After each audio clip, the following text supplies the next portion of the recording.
Three two one action. আসসালামু আলাইকুম, কেমন আছেন সবাই? জাস্ট আপনাদের সাথে একটু ফান করলাম। তো আমার চ্যানেলটি সাবস্ক্রাইব করে একটা লাইক এবং শেয়ার করে আমার পাশেই থাকুন, আমাকে ইন্সপায়ার করুন, এটা আপনাদের কাছে আমার কাম্য।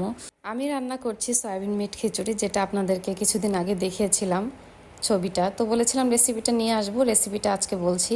সয়াবিন মিটটা আমি খুব ভালো করে গরম পানি দিয়ে চটকে কয়েকবার ধুয়ে নিয়েছি। আমার এখানে মুগ ডাল ও মসুর ডাল আমি সব রকম মশলা দিয়ে কষিয়ে রেখেছি, সেটার সাথে সয়াবিন মিটটা আমি দিয়ে দিলাম এবং নাড়াচাড়া করতে হবে বেশ কিছুক্ষণ ধরে। সয়াবিন মিটের সাথে ডালটা ভালো করে কষাতে হবে। এখানে আমি সব রকম মশলা দিয়েছি। সয়াবিন তেলের মধ্যে দিয়েছি পেঁয়াজ কুচি, তারপর আদা বাটা, রসুন বাটা, জিরা, ধনিয়া গুঁড়া, কাঁচামরিচ, লবণ, হলুদ, এলাচ, একটু দারুচিনি আর লবঙ্গ। আর এরপরে আমি দিয়ে দিব গোটা তেজপাতা। তো এইভাবে বেশ কিছুক্ষণ কষাতে হবে। কষানো হয়ে গেলে এখানে আমি দিয়ে দিলাম 1 কাপের মতো আমার আগে থেকে ধুয়ে রাখা চাল। তো আমার চালটা যেহেতু সিদ্ধ হতে কম সময় লাগে, এজন্য আমি ডালটা 50% যখন হয়ে গিয়েছে তখন আমি চালটা এখানে দিয়েছি।